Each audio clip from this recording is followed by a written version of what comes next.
Welcome back to Inside Games, the only gaming news show brave enough to play fast and loose with our predictions for Nintendo's next console. Oh yeah, loosey-goosey. That's what we're going to say. 2023, for sure. Whoa! Maybe. That's the reveal, right? Not like it comes out. It's looking like the reveal based on some announcements, but we're starting to see what a game plan might be. Some things are starting to fall into place. That is provided you ignore the fact that it's Nintendo and you can't predict anything that they do. Geez, their next console could be a loaf of bread you play with your feet or something. You're not wrong. Miyamoto has done it again. 10 out of 10. Too much bread. So there's been some smoke lately about a new Nintendo product, not to mention that the original Switch is over 6 years old now. So what gives? When are we finally going to hear about some new hardware from Nintendo? Oh, Lawrence, I'm glad you asked that question. That opportunity might be a new big event coming to the US later this year from Nintendo. Is this when they're finally going to announce the new Switch? In this report, we're going to cover all the latest news, then compare that with the latest info and Nintendo's typical console rollouts to see how likely a new console announcement this fall might be. We're going to run the analysis. But first, the news, the info. And this will definitely interest you if you live in the US, particularly in the Pacific Northwest or thereabouts.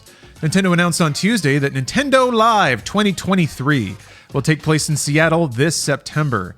They described it as an in-person event for fans of all ages that will include Switch gameplay, live performances, tournaments, and photo ops.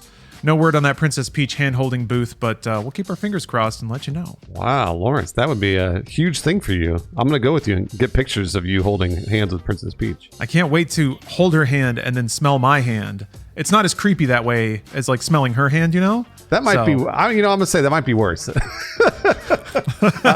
Nintendo did not say they'd be making any announcements at this event, but it definitely seems like the kind of shindig where they could break some news if they wanted to. If they wanted to, yeah. Now, if you're wondering, the last Nintendo Live event took place in October last year in Tokyo, but that's after a long hiatus due to COVID. So there were tournaments, playable games, and musical performances at this live event. So it's kind of more of a fan fest kind of thing, but that doesn't mean we won't get news at this one. And again, they'll have a decent amount of eyeballs at this event, the one in September. Yeah, now that E3 is out to sea, would be an awfully convenient place to gather a bunch of celebrities, influencers, and press for, I don't know, a hands-on demo with a new piece of Nintendo hardware too, right? Makes you go, don't it?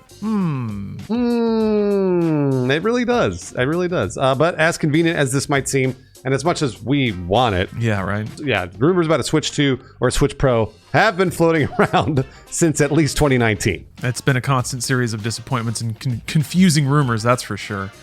Back in 2019, the Wall Street Journal ran a story saying that Nintendo was working on 2 new Switch models. The first was a cheaper option for casual gamers, which turned out to be the Switch Lite. The other was supposed to be a more powerful full HD Switch model aimed at the more hardcore enthusiast market. Then in 2020, Bloomberg alleged that Nintendo was investigating a new Switch model that had not only 4K high-definition graphics, but also more computing power. A year later, Bloomberg reported that we could see a new 4K Switch with an OLED screen before the holidays. Yeah, that never ended up happening though, but Nintendo did release the OLED model. Just no extra hardware, no extra beef, no 4K output, anything. Nintendo of America President Doug Bowser, still not a joke, and I always think it's a joke, briefly remarked on a Switch's successor in an interview with the Associated Press back at the beginning of March. He didn't say anything directly, just nothing to announce on any future console or device. But interestingly, he did seem to allude to a new Switch, saying, quote, "I should be careful about what I personally would like to see in a new Switch. But what I can share is that one of the reasons that even going into year 7, we feel very confident that the Switch can have strong performance over the next few years is that it is still truly that unique device you can play in a variety of ways at home on the go." Then he kept talking. Yeah. One of the things we look at always is how can we surprise and delight? How can we introduce new, unique ways of playing? That's always in front of our mind. Like the unique sensation of a fresh crust bubbling up in between your toes. Oh, that feels so good. Miyamoto, how do you do it? That aside, that's about as close as Nintendo has come to publicly acknowledging a successor to the Switch. They clearly don't want to hurt existing Switch sales by talking about the next thing already, but then again, it's getting pretty old, and Switch sales have started to taper off, finally. Yeah, right. Nintendo President Shuntaro Furukawa ran a similar no-comment line in May of last year when directly asked if Nintendo planned to release new Switch hardware that fiscal year. Interestingly enough, though, that's actually a change from years past when he would just say no. So he said no comment, but he used to just say no. Something's changing. There's rumbles in the earth. Yeah, so Nintendo went from just saying they won't release anything new to just not saying anything at all. Yeah, that could mean a release window's on the horizon, or at least feasibly within the next year, and they don't want to comment. Or we're reading way too much into this because we don't want to play Tears of the Kingdom at 20 FPS. Nobody does. 6 years with an outdated tablet will lead anybody to start overthinking corporate statements. So just give us something with a little more horsepower, because we can't... Lawrence, I can't play Tears of the Kingdom at 30 FPS is probably too low for me, and I'm already bummed to say that I'm going to have to play it at 30 FPS. Yeah, it stings. I know it'll be a good game, and a good game is a good game regardless. But it's going to be great. It's going to be great. Yeah, it might be time to explore other avenues. Don't listen to that part, Nintendo. You can't listen to that part. Don't listen to that. I'm excited to buy it. Can't wait to play it. But speaking of the original Switch and how old it is worth looking at how Nintendo rolled that out. You know, the Switch went on to sell boatloads, set all kinds of records, so it would make sense that Nintendo would follow the same release and marketing strategy. Assuming that it's not a loaf you shove your foot into. But I wish it was. Nintendo first mentioned the Switch, then codenamed NX, at a press conference in June 2015, when Nintendo called it a brand new concept. And then in October 2016, they gave us that first look at the Switch in that trailer, showing people playing the Switch in various forms, on a plane, on a rooftop, that thing. And then a few months later at a press event in Tokyo in January 2017, they gave us the technical details of the Switch, including launch date and price, and then the Switch eventually launched in March 2017. All right, and so here's where we connect all the red string, just like Charlie Day. We figure Nintendo isn't about to announce anything major to the press or their investors until after Tears of the Kingdom has launched and just sold a ton, because that would take away, that would take money out of their pocket. So they got to sell that game on the old Switch first. And not to mention, it's probably going to move a bunch of the old model Switches too. People are going to buy old Switches to play Tears of the Kingdom. Yeah, so they want to create as much space for all those sales to happen as possible while they can. If we wait until after that, that would put the first likely date for that press conference where they first say to everyone, hey, we're about to release something. That would put it around June, interestingly enough. That'd be 1 month after Breath of the Wild's release, and wouldn't you know it, the exact same month when Nintendo announced the Switch at a press conference back in 2015. So if Nintendo followed the same timeline, that would mean a September event would line up with the first look Switch 2 trailer, from the original launch timeline. So maybe Nintendo Live 2023 will be the first time we actually see whatever the next Switch/loaf of bread will do. Yeah, that could fit. I don't know. I would think a Nintendo Live might more closely resemble a press conference, and that's the thing that they did in January. But hey, who knows? It's worth looking at. This timeline that we're assuming would also imply the next Switch, or whatever it is, would launch in this current fiscal year that ends in March 2024. That timing doesn't quite lock together with a lot of analyst predictions that point to late 2024 release for the next Switch, like calendar 2024, that is. So, and I gotta admit, that timing window makes a lot of sense too. That's right, because they'd sell a bunch for the holidays if it was late 2024 versus March. So we're gonna guess that Nintendo's current fiscal year is taken care of, is the right way to put it. Record-breaking movie and all, the movie that just came out that everybody saw. There's not a lot of reason to cram another hardware launch into 2023 this year, on top of all of the other money they're making. Yeah, and plus you give maybe 9 months of Zelda to sell as much as it can and move as many branded Switches as it can. And then, yeah, April next year is when you start to announce your new hardware, and then it hits late 2024. That makes a lot of sense, but I don't want to believe it.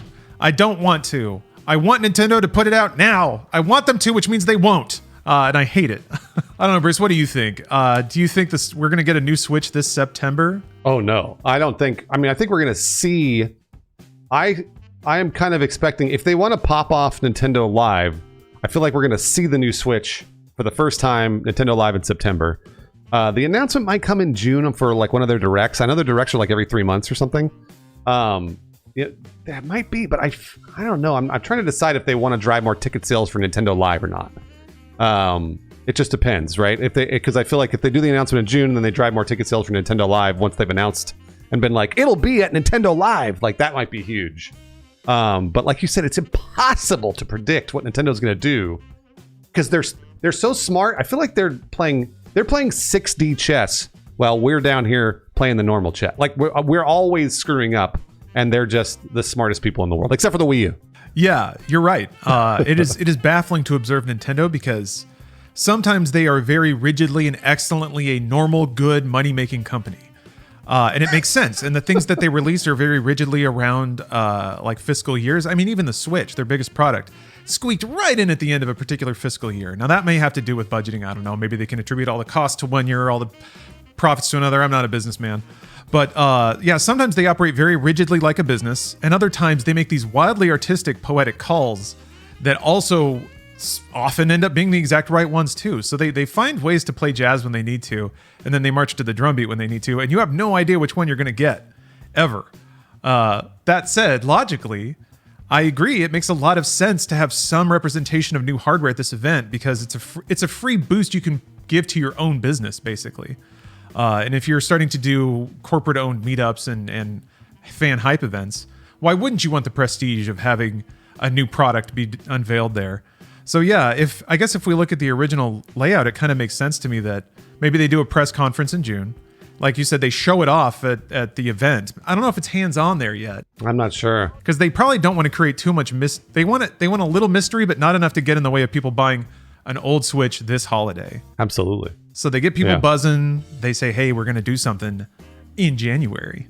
Everyone buys a Switch 1 this holiday. January, they fully lift everything on it. And then maybe it goes on sale in March. 2025? 2024, you mean? Yeah, maybe. Or they could push the whole thing. The announcement could come in September at Nintendo Live. Then they push it to the holiday release of 2024. I don't know. I mean, that's the thing. I feel like I think you're right, Lawrence. I actually think that they are going to play jazz with this because I think they're going to be flexible on how many copies Tears of the Kingdom sells. They're going to be like, okay, this game's got legs. It's going to sell for another year. Let's push the Switch 2 release further down. Or, it sells really well for the first 3 months and then that's it. So I think that's kind of the genius of Nintendo is that they are flexible. It's pretty crazy. Yeah, maybe they're just waiting to call an audible based on how many Switches they can move and how many copies of the Tears of the Kingdom move. So yeah, absolutely. It's probably going to sell, but for the sake of getting another Switch and my own superstition, I'm going to say I want to be the only one who buys it. So that Nintendo's like, holy moly, we got to get these super powered Switches out there. No one's buying Zelda except for that weird guy who keeps smelling his own hand. Well, speaking of people who buy Zelda a lot of the time, I don't know if you guys know, but Inside Games has a Patreon, and you can support us there so that we continue making videos for you here on YouTube and also patron-exclusive stuff. But these patrons have actually pre-ordered Tears of the Kingdom hundreds of times over, so many times, to make sure that they don't get a Switch 2 until late 2024. I know, it's crazy. Michelangelo, Pitstrip, Loveless, and Baron 5X, they're insane. Well, I hate to share this. This is something that was told to me in confidence by 4 patrons specifically. But they've actually been pre-ordering the Switch 2 to make sure it comes out faster, which is difficult to do because it just involves going to a parking lot and handing some guy your money, but they do it. That's Aiden right. Foley, Nick Calderon, Scotty Ryan, and Raul, thank you for pushing gaming the right direction towards Raul in the parking lot.